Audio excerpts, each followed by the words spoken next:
A year has passed.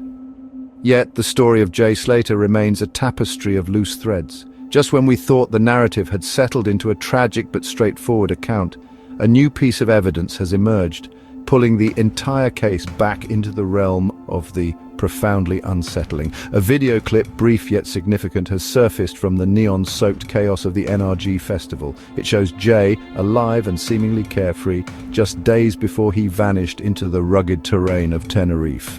But it is not just Jay in the frame. Standing unnervingly close, a shadow in the pulsing lights, is Tom Hilton. This footage was not part of the initial wave of social media appeals. It was not shared by friends or family in those desperate early days. For a full year, it remained hidden, a digital ghost. The question is not just what it shows, but why it was concealed. In the frantic search for Jay, every image, every snippet of his last known movements was scrutinized with an almost forensic intensity. Why would anyone withhold a clip that places Tom Hilton, a figure who has remained on the periphery, in such close proximity to Jay right before his disappearance? The silence surrounding this video is almost as loud as the festival music itself. The clip itself is mundane on the surface. Two young men at a music festival, but context is everything. We now know the tragic trajectory of Jay's final hours. This video provides a new starting point, a new relationship to examine. It forces us to ask what connection existed between Jay and Tom Hilton beyond a fleeting festival encounter.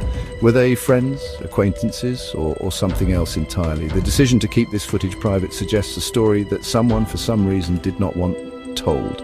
It feels less like an oversight and more like a deliberate omission, a calculated choice to keep a piece of the puzzle hidden from view.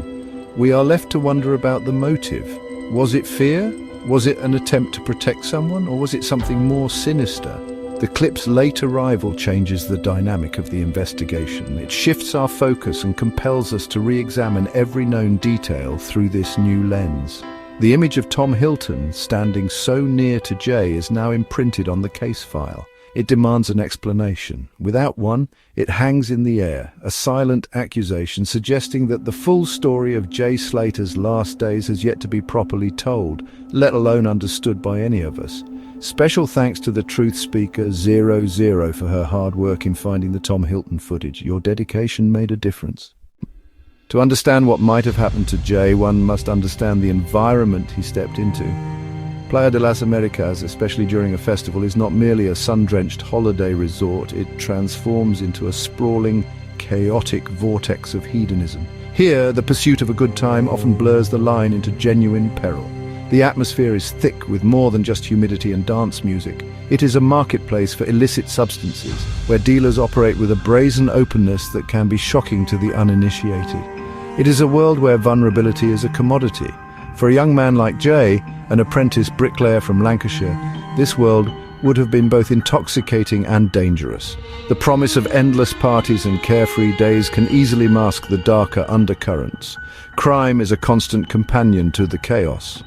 Petty theft, scams, and more serious offences are commonplace. Tourists, disoriented by the sun, alcohol, and the relentless pace, become easy targets. In this neon jungle, a moment of poor judgment or a misplaced trust can have severe and sometimes irreversible consequences.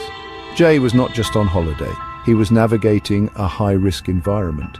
Many who have followed this case believe that the party scene itself was a catalyst for the tragedy.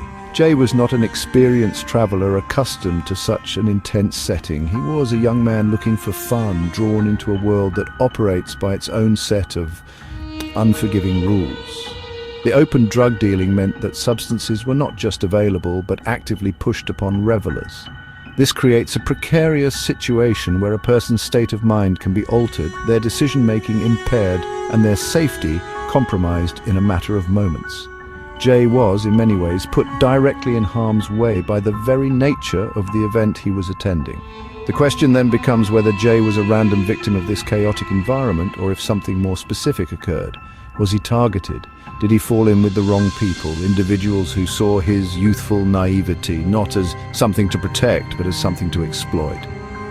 The dangerous party scene at Playa de las Américas is the backdrop to this entire tragedy.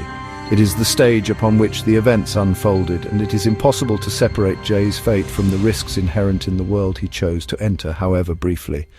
The neon lights cast very long and very dark shadows. An investigation is only as strong as the information it receives. In the case of Jay Slater, the official inquest has ground to a halt, not for a lack of leads, but for a lack of voices. A profound and troubling silence has fallen over key individuals who were with Jay in his final hours. The investigation is now formally paused, a decision made because those who could provide the most crucial testimony have not come forward. Their absence from the proceedings has created a vacuum at the very heart of the case, leaving critical questions unanswered and a family in limbo. Among those whose testimony is considered vital are Lucy Law, the last person known to have spoken with Jay on the phone, and the two men he was reportedly with at the remote villa, Ayub Qasim and Stephen Rokas. Lucy's account of that final panicked phone call is the cornerstone of the timeline, yet her full, formal testimony has not been entered into the record. The same is true for Qasim and Rokas, the last people to see Jay alive. Their perspective is not just important, it is indispensable. Without their detailed accounts, investigators are left with a fractured narrative, a story with its most important chapter missing. The reasons for this silence are a matter of intense speculation. Is it a case of fear, of individuals worried about incriminating themselves or becoming entangled in a complex legal situation far from home? Or is there a more coordinated effort to obstruct the truth? When multiple key witnesses fail to cooperate, it raises suspicions of a collective decision to stay quiet. This wall of silence does not just impede the investigation, it actively fuels the theories of a cover-up. It suggests that there is a version of events that certain people do not want to become public knowledge. The authorities are left in an impossible position. They cannot force foreign nationals to testify, and without that cooperation, the path to understanding what truly happened is blocked. The pause in the inquest is a formal admission of this impasse. It is a declaration that, for now, the search for answers cannot proceed.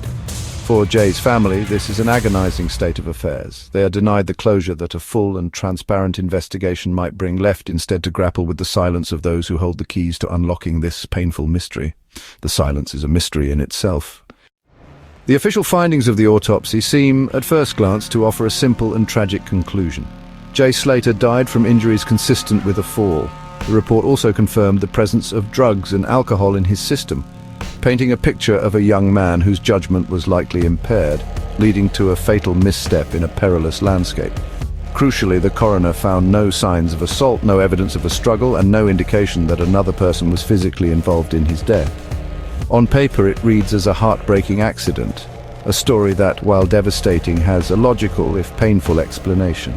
Yet this conclusion sits uneasily alongside the other elements of the case.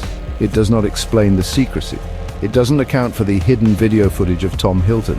It does not address the collective silence of the key witnesses. If this was a simple accident, why the reluctance to speak? Why the apparent need to conceal information? The official cause of death answers the question of how Jay died, but it does little to illuminate the circumstances of why he was alone, disoriented, and miles from safety in the first place. The dots do not quite connect. This is where the whispers of a cover-up begin to feel less like baseless conspiracy and more like a plausible, if disturbing, alternative. The theory suggests that while the fall may have been the ultimate cause of death, the events leading up to it involved more than just youthful misadventure. Was Jay running from something? Was he abandoned by those who had a duty of care, however informal? The refusal of witnesses to testify and the withholding of evidence like the Hilton video create a compelling argument that someone or some group has something to hide. Perhaps not murder, but a level of negligence or involvement they are desperate to conceal. We are left standing at a crossroads of interpretation. Is this a straightforward case of an accident, clouded by the fear and poor decisions of young people caught in a tragic situation? Or are we looking at something far more complex? A story where the truth is being deliberately obscured to protect certain individuals from legal or social consequences. The silence from those who know most is the central enigma. We must ask ourselves, does their silence protect them from a truth that is merely embarrassing or from one that is truly damning? The line between coincidence and conspiracy has never been more blurred.